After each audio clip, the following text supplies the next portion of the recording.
Good afternoon to all of you. Welcome again to our webinar of today, which is about the MP1 pump. If you are not hearing us, please make a note of it. Raise your hand. We hope now is everything working. We are recording the webinars, so hopefully we can spread it around after this. Corey is today going to tell you about MP1 pump, everything what you need to know. You have the opportunity now to ask your questions during his presentation, but also after. In the end, you can ask everything what you need to know, and we will follow the questions. So, Cor, I am giving you now the word. Okay, thank you. Good afternoon or good evening for a lot of you, I think. I'm not sure. What you see on the picture now, that's Leon, that's not me. Eh? We don't have a picture with me and the MP1 pump, so we choose for Leon. Let's go to the second one. Okay, the content of the webinar today is basics about the pumps, types of pumps, how to choose a pump, then the MP1 pump specifications, and what I'm not going to tell you the complete manual, you can read it by yourself, but I will pick out important things. Then the installation of the pump itself and the maintenance. So, first of all, basics about pumps. We are only talking about pumps for water pumping, so not for pure product like benzene or oil. We are only pumping water. And this pump, the MP1 pump, is normally used only for purging and sampling of groundwater. You can also use it for surface water, but then you have to take care of several things. Okay, let's go about the basic about the pumps. A pump has a suction side where the water comes in and a pressure side where the water goes out. Suction.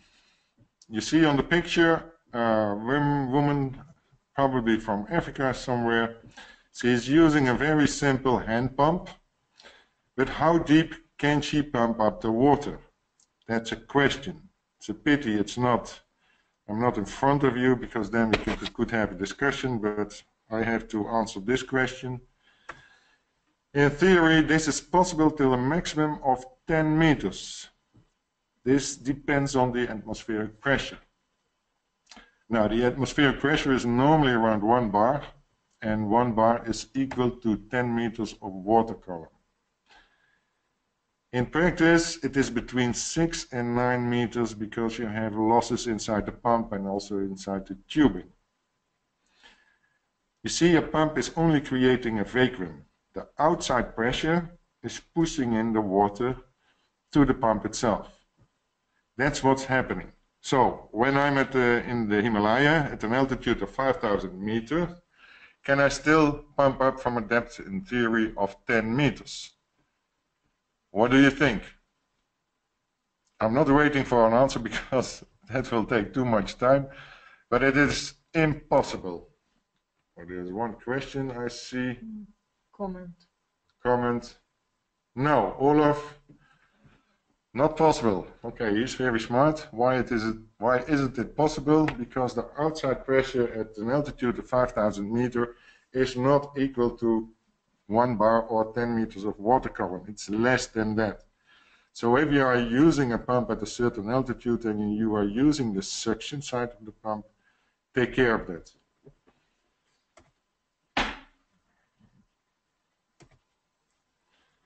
Pressure. Oh, I have to go back one.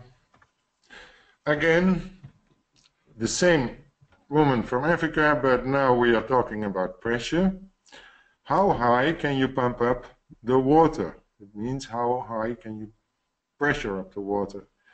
What do you think? Is it also 10 meters or is it more than that? In theory, it is unlimited. This depends on the engine driving the pump itself. How strong is that engine? Or how strong is that woman from Africa? Think also about friction losses. And some pumps can have a pressure of 200 bars, which is equal to 2,000 meters of pressure. So you can pump up that water 2,000 meters. This is only in theory. In practice, it's all a little bit different from what I told you. And nowadays we have even pumps, especially in diesel engines, which have a very high pressure head, about more than 1500 bars. So that's a lot of meters. So it's not only suction and pressure separate, but it's normally always a combination of suction and pressure. So the difference between where you take the water and where it has to go to, it's called the static head. So you have to add the suction side to the pressure side, and that's the total capacity of your pump. If you look at MP1 pump, it's different because the pump is underwater, so you cannot compare it with this one. This is basics of pumps. Then, this is all theory. So 1 bar is 10 meters of water column, but no pump can suck up water from a depth of 10 meters. You have losses. You talk about major losses. That is, you pump water. To pump water, we need not only a pump, but also pipes. These pipes have friction losses. That means if water flows through a pipe, then it is creating losses. These losses depend on the diameter of the pipe. If you have a large diameter, the losses are less. So it's much easier to blow water through a big pipe than through a very small pipe. The length of the pipe, if it is only 1 meter or it is 100 meters, it's a big difference. And the material of the pipe itself.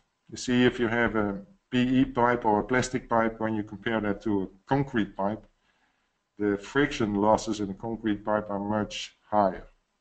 So if you connect a pipe to a pump, make sure you have the largest diameter, the shortest distance, and the smoothest material. That's always the best for the pump itself, so you can get more capacity out of it. Then we have minor losses. Besides friction losses, we also have local losses. That's losses in bends, valves, diameter changes, and fittings. You see, if you have to press the water through a fitting or a diameter change or a valve or a bend, it's not so easy for the water to flow through. So that means you have losses also over there.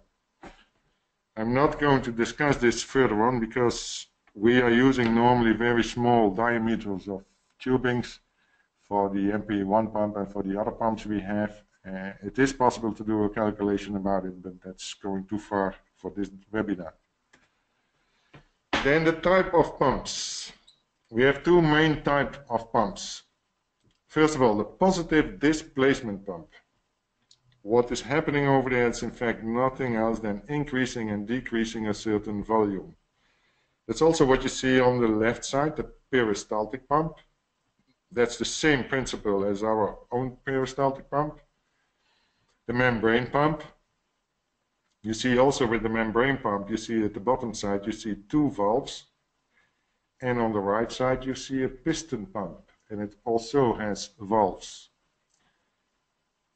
And everybody knows the pump to pump up the tires of your bike. That's also a piston pump. And you also have valves. One valve is the tire itself, the ventile in the top of it, that valve over there. But that's meant for air pressure, not for water pressure.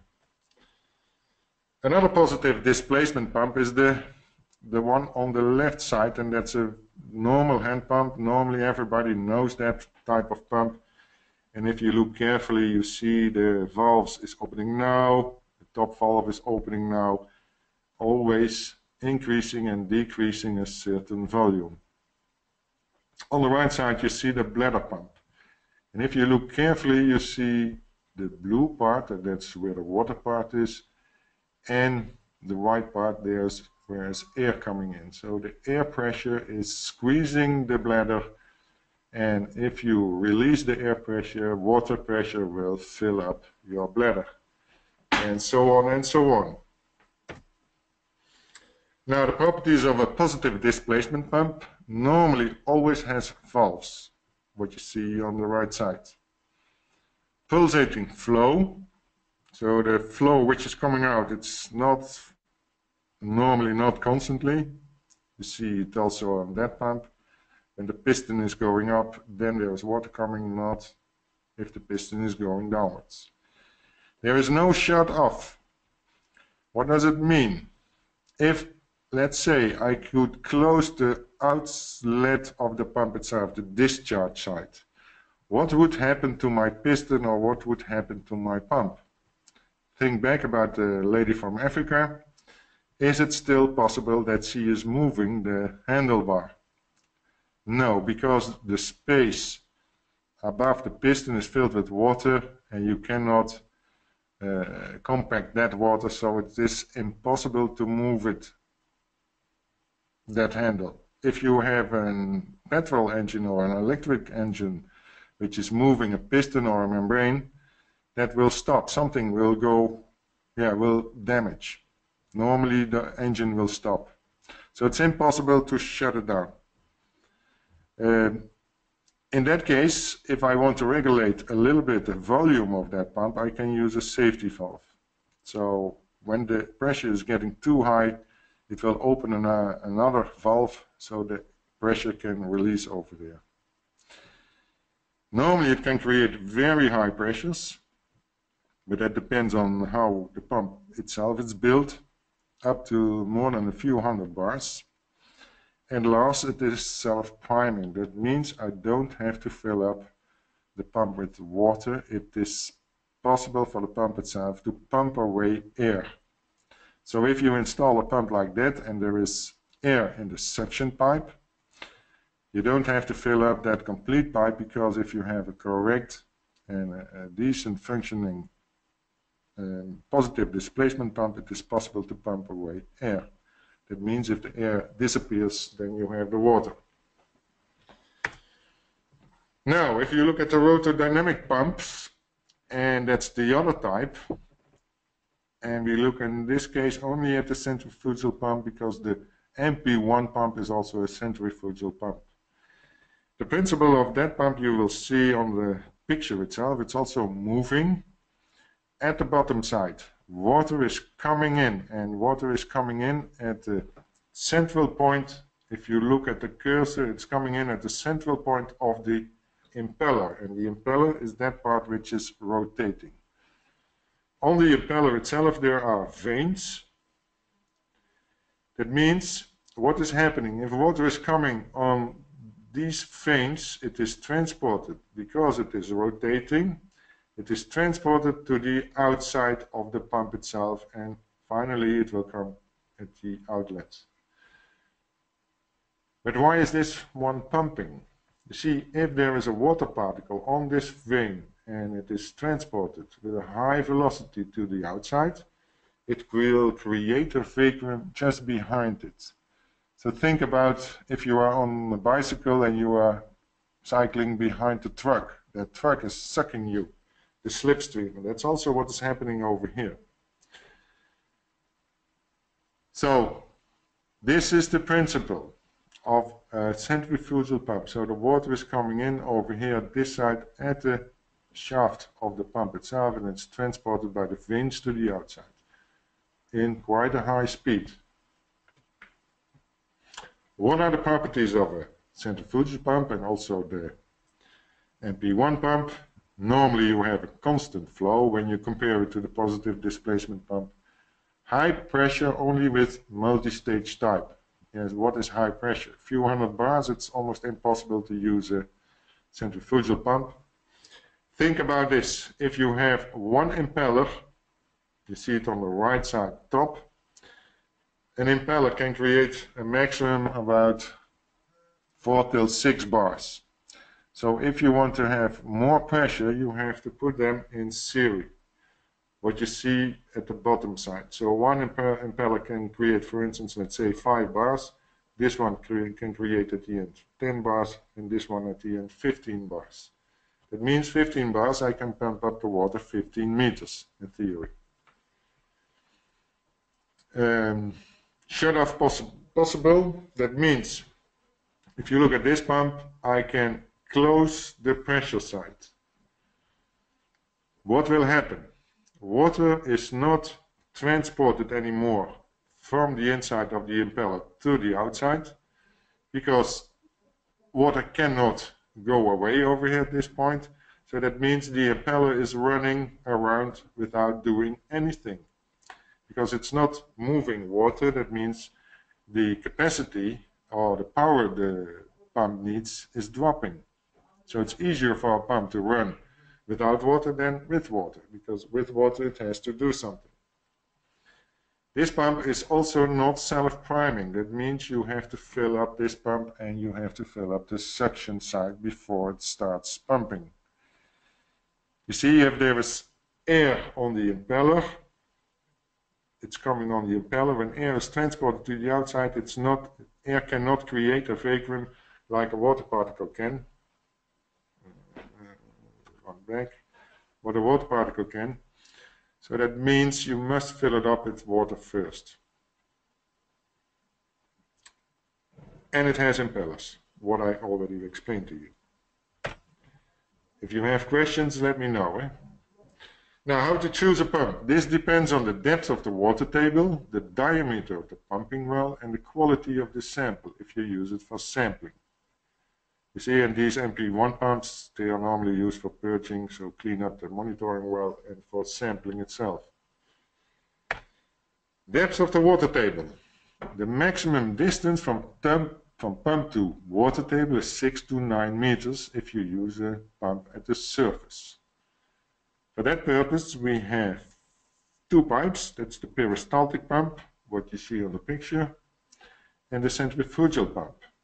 You see, the peristaltic pump can pump up from a water table till 9 meter maximum, and a normal centrifugal pump depends a little bit, but it's around 6 or 7 meters. If your water table is more than 6 to 9 meters, what we can do, we can bring the pump downwards. So we don't suck anymore at the water, we press only because the pump is in the water. So we can use a foot valve pump. You can go deeper than 50 meters if you want. It's the reciprocating movement you are doing with that one, and sometimes when the water table is quite deep, it is very heavy to do it only by hand, so you can use that device which you see over there with the tripod. Another one is, of course, the MP1 pump. The maximum depth is 90 meters. So you bring the total pump underwater, so there's no suction side anymore, in fact, because the water can flow in freely.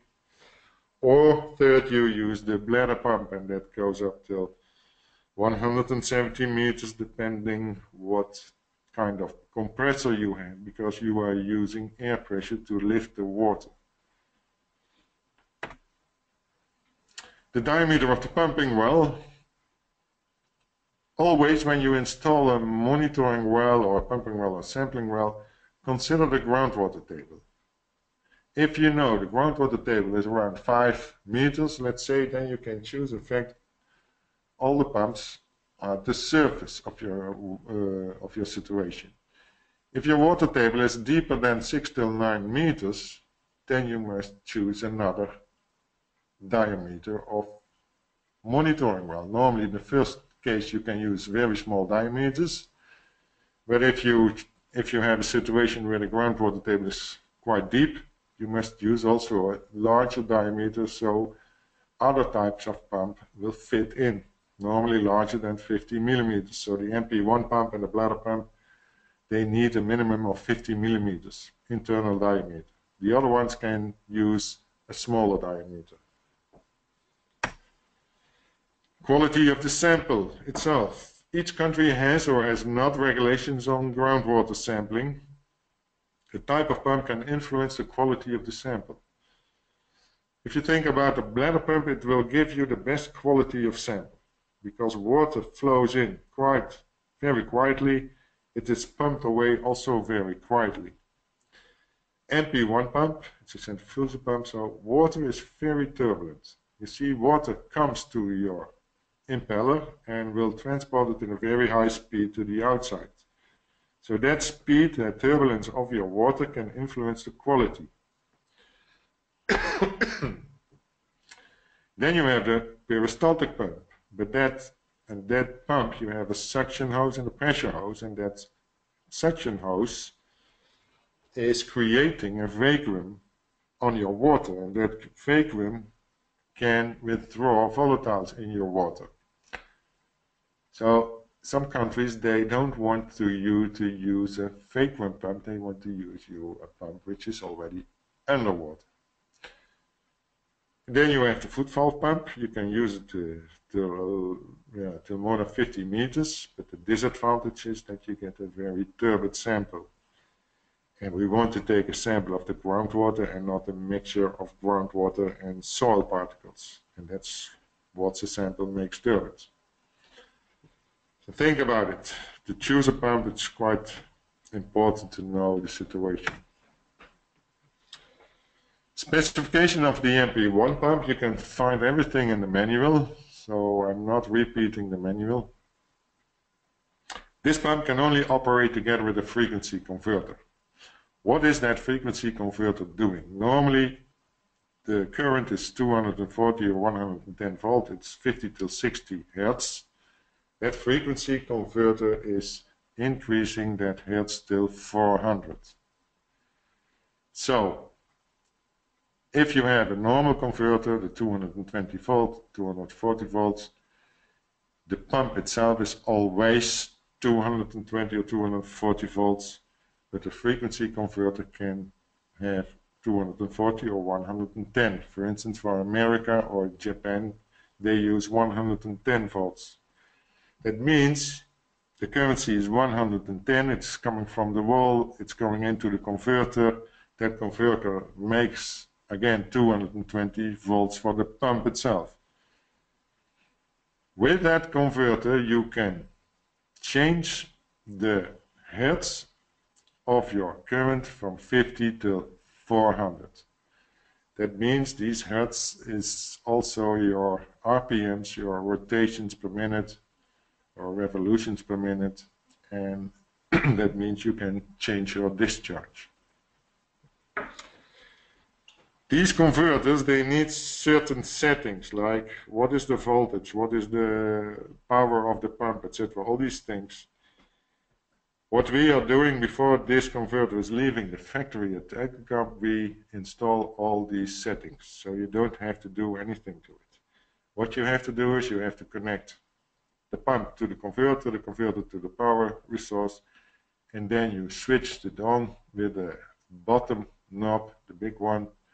Then the second one you can choose to forwards or reverse, and then the top button you can choose from 0 speed to maximum speed, so from 50 Hertz to 400 Hertz.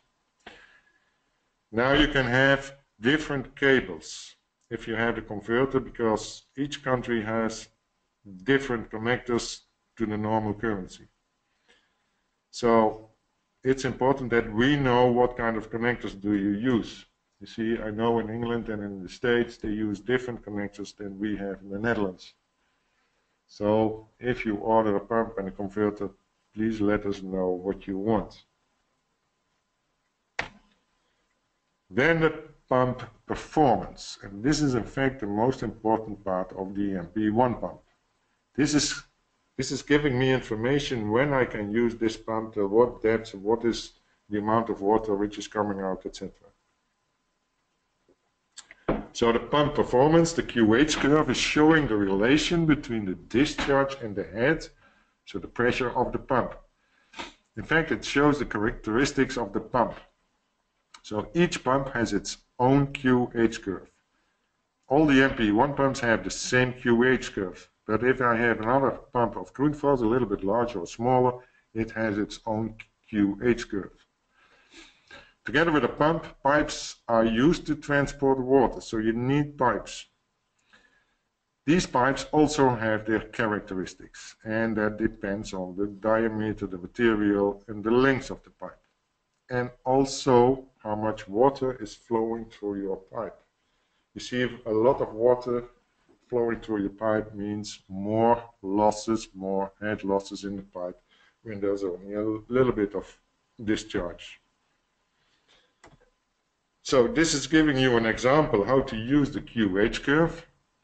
Let's say when the static head is 66 meters, you can see it on the small drawing at the bottom at the left side. You have the surface, you have your well, you see the water table, and you see also the 66 meters. That's the distance I have to pump up. If I look in the graph at 66 meters, you see the red line. And let's say the pump is maximum capacity, so 400 hertz. That means it will deliver 0.34 liters per second. In theory, not in practice. In practice it's less than that because you still have the friction of your pipe, so the losses in your pipe. That means if I only have a length of 66 meters, or let's say no, a little bit more, let's say 80 meters of pipe on your pump, it's a big difference if you have 1 kilometer of pipe on your pump. But it is difficult to calculate these frictions, but it's possible. But we are not discussing it now. So installation depth. Make sure the pump is always underwater. That's the most important part. You see if the water table drops, and that's what's happening when you are pumping away water. The water table will drop inside your monitoring well. And if the flow of the water is very slowly towards your well, then your water table will drop and drop till your pump is in the air. So it's pumping a little bit of water and a lot of air. That means there's no cooling or almost no cooling of the engine, and it will stop. Now a question, is it possible to pump the water above ground surface when the pump is 110 meters under ground surface? You see this small drawing over there. The pump is at a depth of 110 meters below surface. Is it possible in this situation to pump up water to the surface? Any answers? Ralph, I'm waiting for you. Yes or no? Nobody is answering.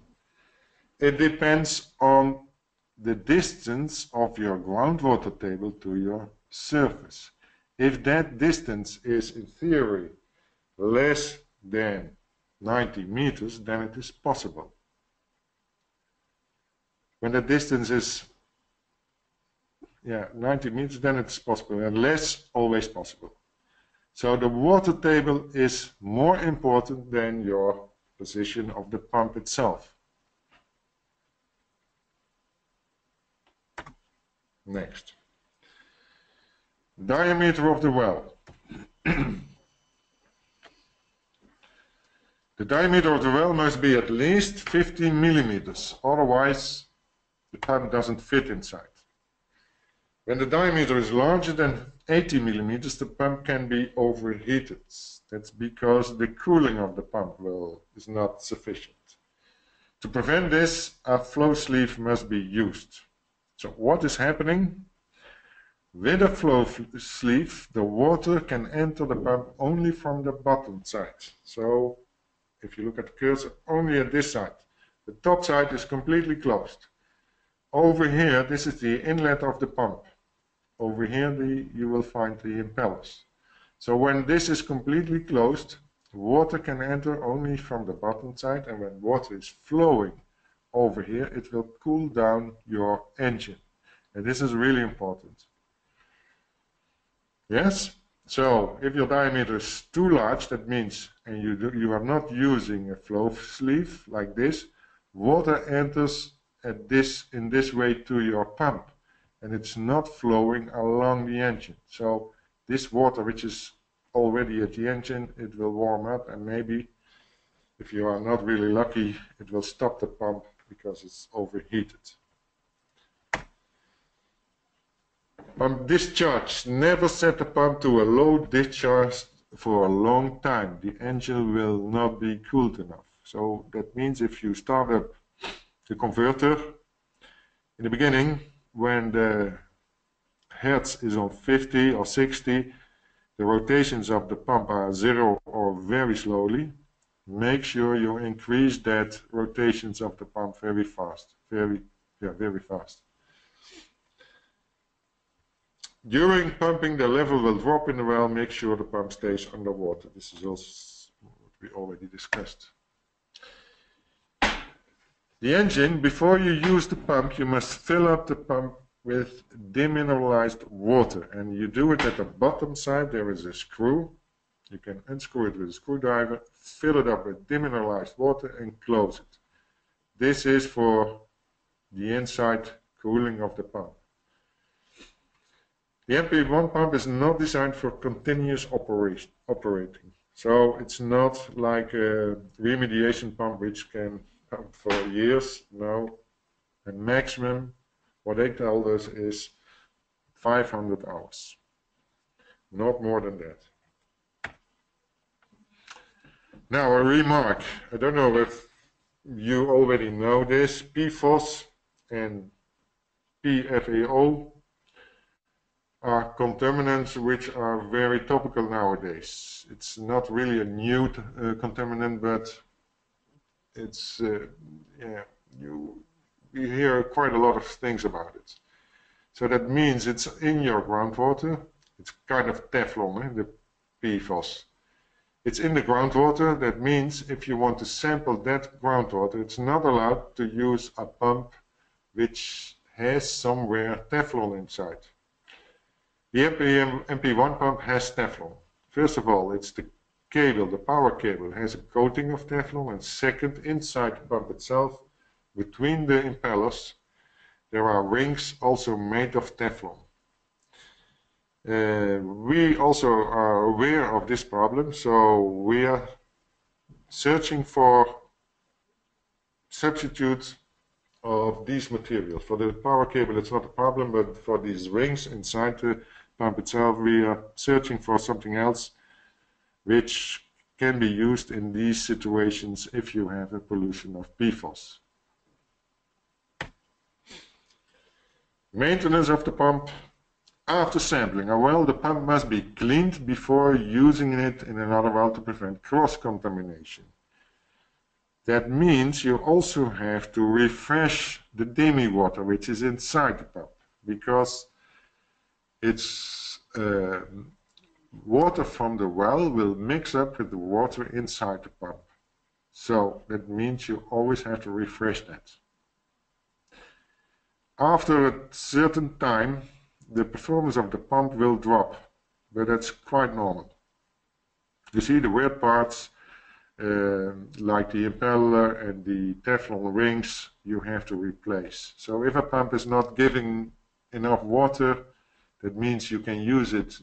Maybe you have used it in a situation where it's not only water but also small sand particles. That will wear out your impeller and your rings. So we have complete service kits to replace everything. You can do it by yourself, it's not so difficult.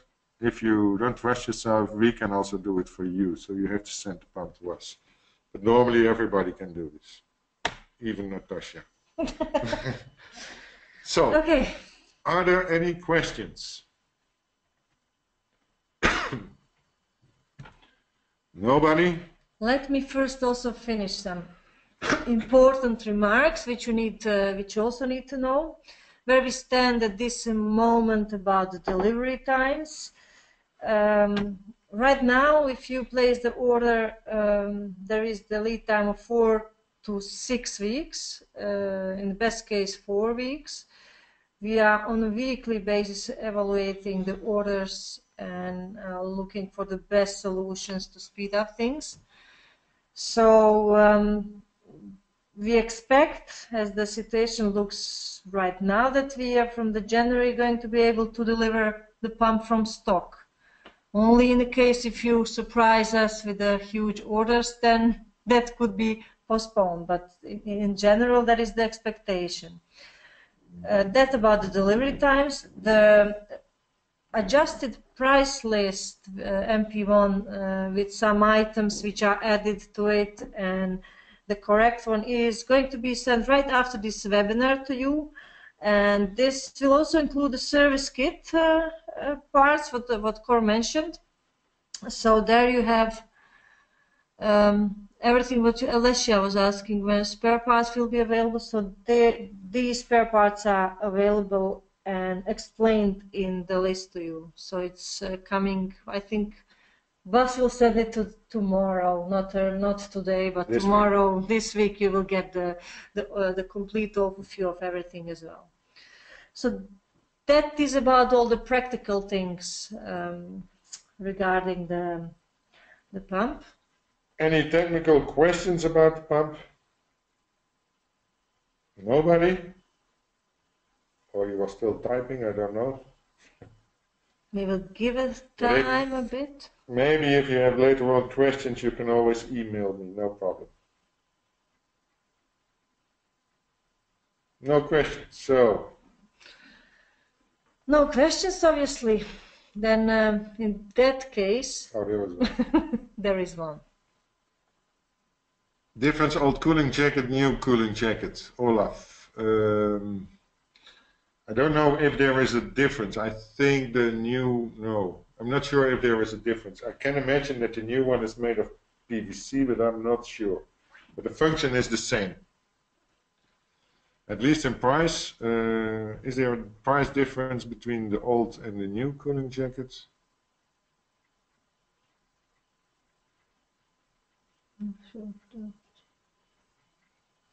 No, we are searching for that. I don't know if there is a difference of that. The cooling jacket in the price which I have in front of me is 268 euro gross. 268. So not sure if this one remains the same. I think so. Troy, you had a question. Why do you use demineralized water inside the pump to start it? That's something what Grundfos said. What is happening in practice, they use always normal water. Demineralized water means very clean water without any minerals. These minerals could influence your pump operation, but that's very minimal. So what I would say is clean water, drinking water is always okay.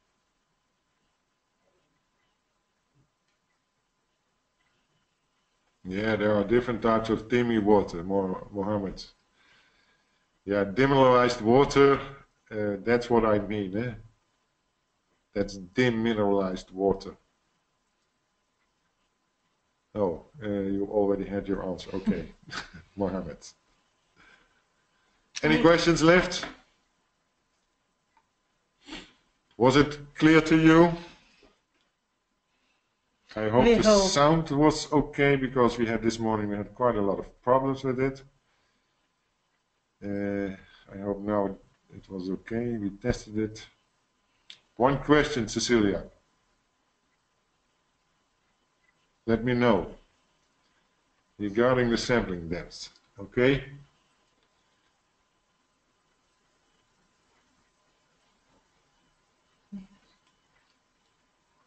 You said that if the water table was 90 meters or less, yeah, and you had the pump at more depth, yes, you could sample. Yeah, that's possible.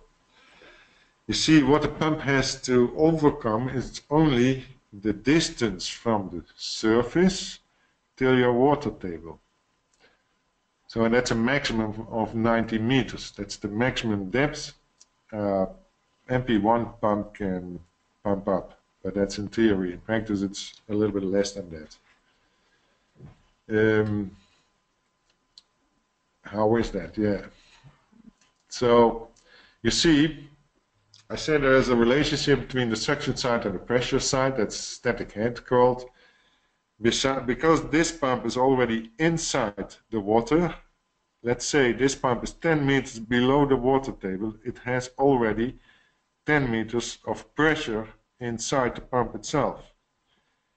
So if you have to pump up that water, let's say 50 meters, the water table is at 50 meters, the pump is at 60 meters. The pump still has to pump up 60 meters minus 10 meters is 50, because the pump already is 10 meters below the water table. So that's the relationship. But then you can put the pump at 130 meters. Yeah, that's possible. If the water table is less than, let's say, 90 meters in theory, but let's say 70, 80 meters in practice, it is possible to put that pump at a depth of 130 meters. But think about it. You have 130 meters of power cable, so that influences also your performance of the pump. Second, you have 130 meters of pressure pipe, a hose. And the longer the pipe is, the more friction you have. So it is possible. Okay, I don't see the questions anymore. I herewith want to thank you for joining us in this webinar. Cor as well, thanks. We have recorded it, so you will receive afterwards the recordings with the email and all other information as mentioned.